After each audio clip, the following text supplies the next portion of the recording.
Well, the Philadelphia Eagles take the bait and take Jessie Bates at some point in this 2018 NFL Draft.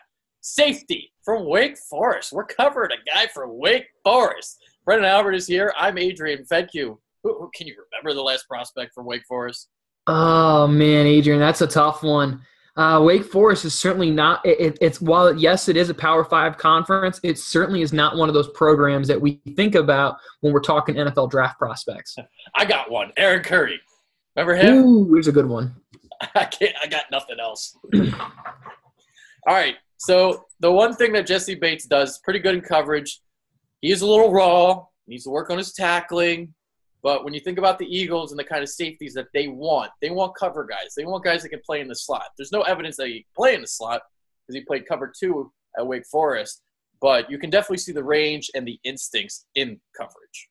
Absolutely, Adrian. So this clip is going to be a great one. And honestly, Adrian, this might be one of those clips we can play full speed because it really shows his range well. We'll do that. We're going to see here on this clip here, guys, Jessie Bates is going to read this tight end, big number 81. He sees this tight end take a kick step as if he's another offensive lineman. He's going to read that pass situation. It's going to be a play action. And Jessie Bates is going to get right over the top, right into the throwing window here. This is a great example of Jessie Bates' ability to flip his hips, get on a good angle, and be able to break that up. This is something that not a lot of players are able to do. Jessie Bates has fantastic range. That's his biggest asset as an NFL draft pick. Yeah, we don't need to slow that down at all. That was awesome right there. So you can see it. Not many safeties are going to be able to make that play. All right, so this right here is an interception. He's in zone coverage, I believe. And you can also see some of his skills as a returner off that interception, kind of how dangerous he is with the ball in his hands.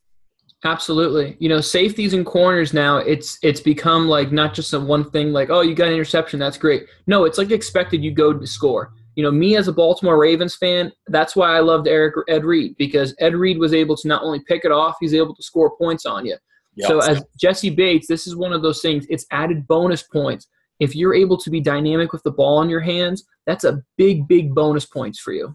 So what are you seeing here in terms of his coverage? How is he able to pick this off? So what we're going to see here from Jessie Bates is he's going to understand here that, hey, I am going to be the flat defender. So we see this is a 3-step drop. So in turn, what Jessie Bates is going to do is if he sees a 3-step drop by the quarterback, he's going to get width in his drop, not vertical depth. So you see here he's taking the slide steps out to the hash because he sees the quarterback's only a 3-step drop. A quarterback, if he was throwing the ball deep, he would take a 5-step drop. If the quarterback is taking a 5-step drop, Jessie Bates would get more depth in his drop. But because he realizes it's quick game, he gets he gets horizontal, which ultimately is what gets him into the throwing window here. We're also going to see this normal speed just so you can see the explosiveness with the ball in his hands. So there you go. There's the pick. And here he goes, off to the races. He doesn't score here, but you can see how he slithers down the sideline, picks up like 35-plus yards on that play. Absolutely. And you know what? To be fair to Wake Forest, they had a great year this year. A large reason they had a good year is because the defense is giving an offense winning positions. Yep. Talked about that all the time. Not about the turnover. Go score with it here. So awesome abilities for Jessie Bates there. All right, so we're going to see a pair of post-corner routes. This is a 3rd and 8 where he rides the hip of the receiver, and the next play, we're going to see a little glove technique. So let's get into this one first. This is an awesome example here by Jessie Bates. He's going to get hip-to-hip with the receiver, and then eventually he's going to be able to elevate on him. This is a great job of not getting into that pass interference situation, especially as a DB. It happens too often. You get too close, and you guys get legs tripped up. Awesome job of being hip-to-hip here and going against a guy from Florida State. You know what? I don't know who that Florida State receiver is. He's probably a 4 or 5-star athlete. So he was certainly a better athlete than Jessie Bates coming out. So athleticism here, you can see there's no question. He matches up very well with what the NFL is going to bring against him. There you go. So that's a beautiful play. And the next play we're going to see, like I talked about glove technique, you can see how outstretched he gets when he makes this play. Hand-eye coordination as a defensive back is probably the most underrated yet the most important thing. Awesome job here by Jessie Bates using every inch of his body to lay out and make sure he breaks this play up here. Look at this. Woo! I wonder how long his arms are. We got those RoboCop arms, man. That's awesome. Absolutely. This is, again, these little things here. This the every inch of your body. How well are you at being flexible? Well, Jessie Bates got those RoboCop arms right there. Woo-wee. That's all. That's the thing of beauty right there. All right, so the next thing we're going to look at, tackling ability. Now, he doesn't have much of it. It's funny because I read a scouting report, actually, and it said that he's a solid tackler.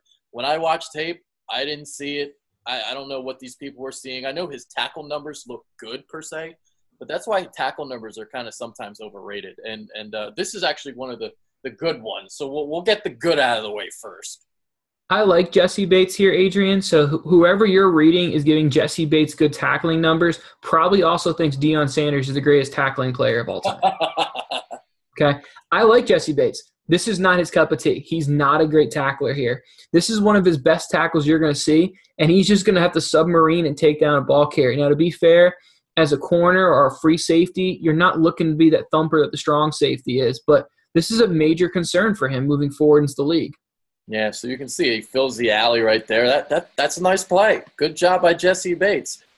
But is he going to do that? Tackler. That's the thing, Adrian. Like, he's a willing tackler. He's just not very good at it. Yeah. And this is a nice form tackle, but a lot of the times that we'll see him tackle, he's like an ankle biter. He goes for the ankles. It's not proper technique all the time. Yeah, absolutely. So the next thing we're going to look at. Yeah, you want to go? Go ahead. Yeah, this is just going to be just a poor example here of breaking down way too early.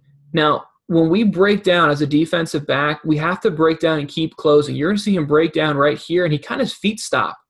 And now he waits. Well, when you wait as a defensive back, you've now given the receiver a two-way go. That's why when you break down, you got to keep closing, get near that near hip, and keep riding it in there. It's just a poor job here of angling here and not keep closing into the ball carrier. Like, you can see the instincts. He's in position a lot when you watch him on tape, but then he doesn't finish. Big time. Jessie Bates probably has a very high missed tackle percentage, which is a concern. But if you're being the positive guy, you're saying, well, he's getting to the tackle. He just isn't finishing the play. Yeah. And we're going to see two more examples of that, actually, if I read my notes correctly. I don't always do, so we're going to find out if that's right. This is going to be a good example of poor angling. Watch Jessie Bates here, guys. He has a clear line to the ball carrier, but he gets too much depth. Instead of getting so much depth, try to get more width. And now you see him have to do kind of like the banana turn. Like, if you imagine a banana peel, that's really kind of the angle he's taking here. And you don't have to do that. If he takes a better angle the first couple steps, he's in a better position. Like, I get it. You might be thinking to yourself, wait, what are you talking about? Like, he made a play behind the line of scrimmage. But in the NFL, a little different animal. Exactly. Again, are we nitpicking? Absolutely. There's a big difference between a running back from Georgia Tech and Ezekiel Elliott. Yeah, exactly. I mean, I don't know who that is. I don't know, 31? I couldn't tell you. All right, so this play right here, again, this looks impressive as hell. This is Lamar Jackson. He's filling the alley. This is an option play to the left. And great tackle, you'd think, but, well, he's kind of leaning with the shoulder, huh? Going a little too high here. So, Adrian, you talked about instincts. You're going to see Jessie Bates is going to be able to fly, come downhill, and he knows, hey, my job here is the quarterback. Every time he keeps it, I'm going to punish him. But here's the problem. Look where he collisions. Collisioning up here in the shoulder pads in the league, it's not going to happen. You collision Cam Newton up here in the shoulder pads, you're going to look like a bug on I-95 on someone's windshield wiper, man. You got to tackle lower. You can't be tackling guys up here at the shoulder pads. You're going to go splat. I mean, I could have showed more examples of him just whiffing, but I think these are good illustrations as well. Because I sent you, like 20 plays, and like half of them where he just missed the tackle. Yeah. I mean, honestly, guys, when me and Adrian were breaking this down, I pretty much just said, pick ones, because they're all pretty much the same problems. Yeah. And the question I have for you now is this, because there's potential here. You can see the instincts. You can see the awareness. If he gets with the right coaching staff, can he be able to tackle better? Can he be a finished product? Can he become not say a great tackler, but adequate enough? Absolutely. I feel very confident in that. The way I look at it from safeties, if you said to me, would you rather a safety who doesn't have great instincts but it's a great tackler, Or would you rather have a guy with really good instincts but needs to improve at tackling? I said, give me the guy with the instincts every single time. So I would rather work on that tackling. You know, Adrian, I know me and you, we're going to talk about an NFL comparison for him at the end. Yeah. But let me kind of table that because I want to make sure we talk about that comparison. Absolutely. All right. So last thing right here, just an added dimension, as you like to put it. He can return punts, and you know we know with this Eagles team, when Darren Sproles went out, this was a little bit of a weakness for the Eagles. You know that there's not a lot of holes in their roster, but the one is actually as a return man, and he can return punts too. So even if Darren Sproles is back, and you draft Jessie Bates, well, maybe you can tell Sproles, you know, listen, you're 34 years old now. We just want to strictly use you in the passing game. Let Jessie Bates return some kicks. Absolutely. When you're a skill player in the NFL and you're getting drafted, you're going to have to play some level in special teams. And honestly, the more guys you have that can return kicks, the better. Jessie Bates is a very good returner. He's going to take one back to the house here on A&M that we're going to see here in a second. Full speed, by the way. Nope, but this is a great example here of Jessie Bates' vision and being able to take the ball the distance. This is what you want with the guy with the ball in his hands. You want to be able to make people miss and then go the distance with it. There he goes. Off to the races. 6 points for Wake Forest. So that was the I guess the Belk Bowl. That game was crazy, by the way. It was like that was a good one, yeah. 50. Like it was insanity. But that was actually one of the better games of bowl season. And Wake Forest, I don't know if they won the game. I know they beat Temple the year before. We know that one. But Jessie Bates, what do you think here as the NFL comparison?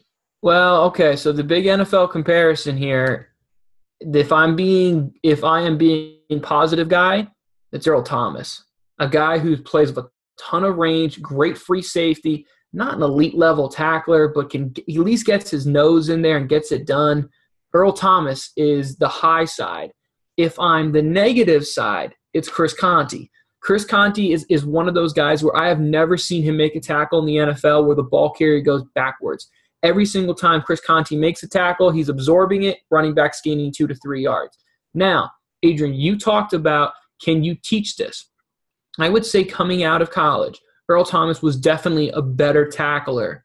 But if you guys are interested in it, YouTube and search the Seahawks hawk tackling circuit. It's all about how the Seattle Seahawks teach the roll tackle. And then when you watch that, guys, watch that, then go watch a Seahawks game. And you'll realize every single one of Earl Thomas's tackles is a roll tackle. I think Jessie Bates, if he gets in a system that is really comfortable teaching that tackling technique, would probably improve drastically in his abilities there. Yeah, so we just covered a safety that maybe not too many people know, but again, going back to the instincts and awareness and being in the right position pretty much all the time, that's what catches my eye when I watch his tape. He just needs to learn how to finish. So when I see something like this, I'm taking a chance on him. Say, I don't know if he's going to be there in the second or third round. The Eagles don't draft in the second or third round, but if they trade back, he could be an option. Yeah, I think that's a very fair kind of thought there, Adrian. I think Jessie Bates is a guy, he's going to go 25 through 50. I think that's a very fair situation. I think it's a pretty darn good safety class this year. I think you're probably going to see 5 to 6 safeties in the first 2 rounds. I like Jessie Bates. He's going to be a guy, though, that you're looking for a true free safety. If you're looking for a guy that you want to put in the box and get physical with tight ends and force the run, that's not his cup of tea. But if you're looking for a guy who's going to play with a lot of range and stay back there and play deeper than the deepest, he's a great fit there. Yeah, so he's probably going to be ranked higher for me than he should because I like what I saw. And I'm glad you brought him up to me because I was like, okay, I see something there. You know, and here's the thing, Adrian, you talk about stats, right? And we try not to get too excited with tackling stats and say we know how those lie. Well, here's the truth, guys, okay? If you take the 2 years of Jessie Bates' stats and the 2 years of Earl Thomas's stats, I'm going to read them off to you guys here. Solo tackles, Jessie Bates, 119. Earl Thomas, 97. Jessie Bates, tackles for loss, 9.5. Earl Thomas, 7.5. Now, here's the difference. Interceptions, Earl Thomas 10, Jessie Bates 6. But here's a bonus point. Jessie Bates has 3 forced fumbles, Earl Thomas 0. So when I look at safeties, everyone talks about interceptions. But when I coach my safeties in high school, I talk about forcing fumbles. I tell them, look, interceptions, that's part of the job. That's what you're expected to do. I don't give you bonus points for doing what you're expected to do. Where I give you bonus points is forcing fumbles. And I say this, guys, because think about it. Typically, the safety is the last man to the pile, meaning a linebacker's probably already wrapped up the ball carrier, and now here comes the safety. What can he do? Punching out. So Jessie Bates causing 8 turnovers versus Earl Thomas's 10, I think that's pretty even. I don't think necessarily Jessie Bates is going to be Earl Thomas early, but if we look 2, 3, 4 years down the line and Jessie Bates is a ball-hawking safety playing a cover 3 look, similar to what Seattle does, I wouldn't be shocked either. Yeah, he's the guy that could be the sleeper of this draft at the safety spot. That's the way I look at it. But he can also bust if he doesn't learn how to tackle either. So Absolutely. Yeah, so if he's like with a team like, say, Seattle, who teaches how to tackle the way that you kind of instructed, maybe he would be successful. Yeah, I think that's a very fair situation, you know. So I would say here Jessie Bates probably might be the highest upside player, and I say that not necessarily because of his skill set, but because of where his weaknesses are the easiest to coach. Vice versa, we're going to look at some other safeties not as instinctive as him, and then Jessie Bates' issues, I think they're easy to coach. Now, mind you guys, I'm saying all this. I'm not including a guy like Derwin James or Minkah Fitzpatrick. Those guys are in a whole nother upper echelon. Yeah. Oh, yeah. Yeah, I would hope people think that, but you know what people are going to say. They're going to be like, Earl Thomas, you're nuts. Yeah. I'm just saying where Earl Thomas was and where Jessie Bates is, I don't think it's that much of a stretch to say right now as a college prospect, I don't think there's a huge difference between the two. There you go. All right, that's Brennan Albert. I'm Adrian. Thank you. That is Jessie Bates. Maybe I'm biting on the bait. We'll see. Take care. Appreciate it.